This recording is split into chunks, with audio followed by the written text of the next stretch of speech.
It's the guy Gioli from Gioli.com. We back with part 2 of Top 9 Underrated.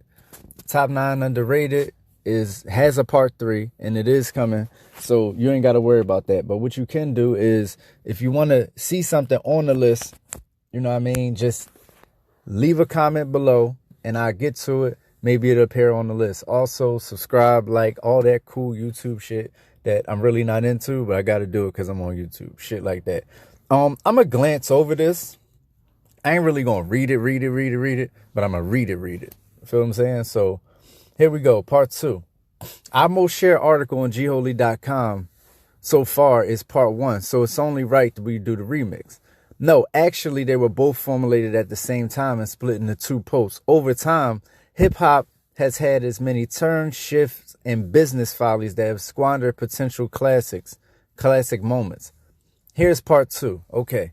Number 1, Rick Ross, TRILLA. Came out March 11, 2008. 198,000 first week sales. 2008 was a pivotal year in the South, continuing to establish its dominance, but the sound hadn't fully been accepted nationwide. Let me explain that real fast. The sound hadn't fully been accepted nationwide, meaning New York was still trying to fucking hang on.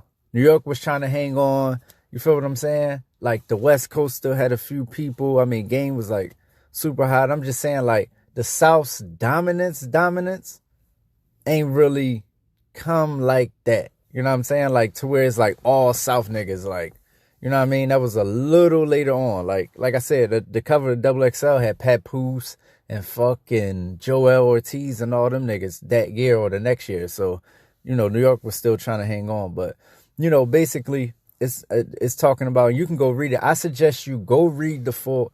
The goal is, go read the full article, man. I know we used to taking the information in a certain way. You know what I mean? But, yo, the art of reading the article, like that feeling you had when you read the Source magazine, I'm telling you, if you read this article, it's way more fulfilling than, like, just listen to me say it. You know what I mean? Because you could, like, really take it in a different way. But Rick Ross basically went over our heads with TRILLA. You know what I mean? That's the gist of it. He just went over our heads. And he had so many elements in it that you didn't even realize what was going on. You know what I'm saying? Because Ross is a guy who is dope lyrically, and also, and people would debate that, but I don't get into that. You know what I mean? Ross is a decent rapper. You know what I'm saying? At least we can agree right there. Ross is a decent rapper. You know what I mean? If anything, he could just get by. You know what I mean? He's not trash.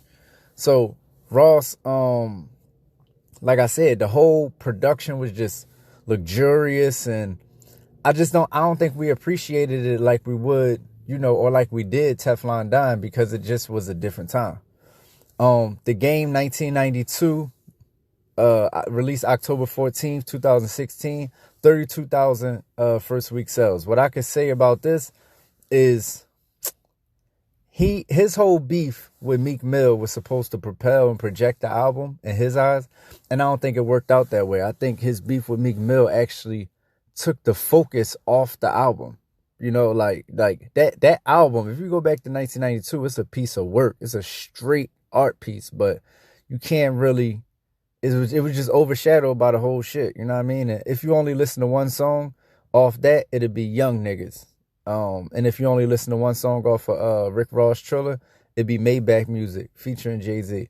Number 3, Freddie Gibbs, Cold Day in Hell, released October 31st, 2001. Really, this was a mixtape, but it's like a, you know how niggas used to. It was 2012, so it was the era, the mixtapes. I put 2001 on the site. That's ridiculous, but it was 2012, so it was like, that was the era of the mixtape album. So it was a mixtape album. You know, it was all originals, and it was just like, Gibbs was really in his bag. Even now, I love Gibbs now, but I still don't think Gibbs has returned to the Cold Day in Hell. Not that you're supposed to return, but I'm saying, like, that's probably his best rapping. Like, Reasonable Doubt was probably Jay-Z's best rapping. Freddie Gibbs, Cold Day in Hell is probably his best rapping. Number 4, Lil Wayne, FWA, released July 4th, 2015. Is estimated, he had 10,000 first week sales on the re-release years later. So this came out in 2015 initially, and then they re-released it in 2020. This is Weezy's best album, top to bottom, honestly. I mean, if we just going top to bottom, let me not say, because like Carter 2 and Carter 1 got his things, and Carter 3 got his things too, but I'm saying as a complete whole body of work, this might be his best album. So that's why it's up here, man. And it got slept on, of course, because it got stepped on. You know, that everything that was going on with the business, they put it on Tidal, then they took it down, and then nobody knew where to find it, and then it was on mixtape sites. They was taking it off that. So yeah, if you haven't, go check out that re-release. And if you only listen to one song, London Roads. Number 5, Schoolboy Q, Oxymoron, released February 25th, 2014, 139,000 first week sales. Now this is on the list because, you know, it's not like he's super slept on. It's just that it wasn't, Kendrick overshadowed the shit, man. It wasn't, he didn't get the, if Schoolboy Q was in a different situation, like a whole different camp, it would have been a whole different, like, result. Because he would have been like the man over there. You get what I'm saying? Instead of being coming off the bench for Kendrick. Not even coming off the bench, a starter, just not, you know, they Clay and Steph, you know what I mean? And he was Clay, so I think that's why I got stepped on. HELTAH, SKELTAH, NOCTURNAL, number 6, came out June 18th, 1996. I haven't found any numbers on this. I don't know what it sold, but it debuted at number 35 on Billboard Top 200. HELTAH, SKELTAH is an underrated fucking group. I'm talking about, even if you go through their catalog, all they shit is slamming. Like, every single album they put together is great, top to bottom. Every single one. They underrated as a group. And then, you know, Sean P going on to do what he did, it never trickled back. And people never was like, yo, let me check out what Sean P used to do on Nocturnal. Not saying they ain't some of the same fans, but still, man, Rock and Rock. I'm talking about the in and outs, the beats. They was a crazy duo. They one of the best duos in hip hop history. I'ma say it, and nobody give them their props. Number 7, Sheek Louch, Walk With Me, released September 16, 2003. 64,000 first week sales. You know why niggas slept on Sheek. Niggas been sleeping on Sheek. Niggas sleep on Sheek right now. You know what I mean? He dropped that Beast Mode 4. That shit was crazy. So, you know, Sheek is easy to sleep on because he not going to be in your face.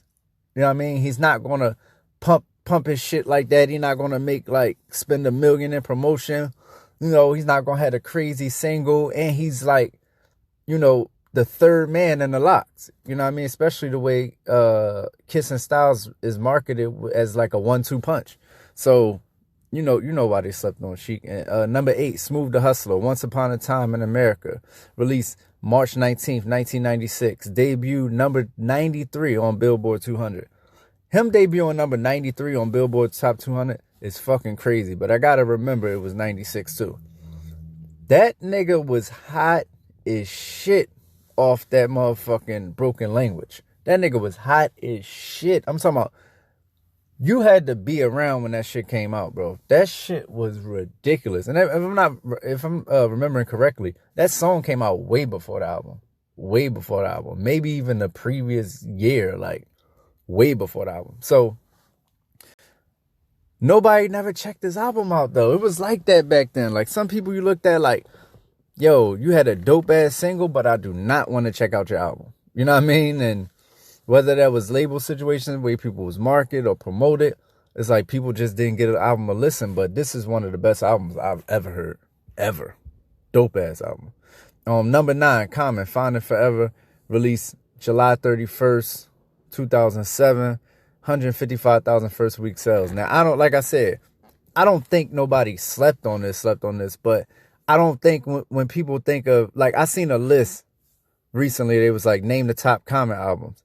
And then people was naming all this stupid shit before Finding Forever. And it's like, I feel like it just got overshadowed by B a little bit, you know, and it was in the same time frame, you know, the whole Kanye explosion. And then, you know, it sometimes, yo, timing is just what it is. Like, if your shit not timed right, it's just not, you know, imagine, I mean, you could drop Illmatic right now.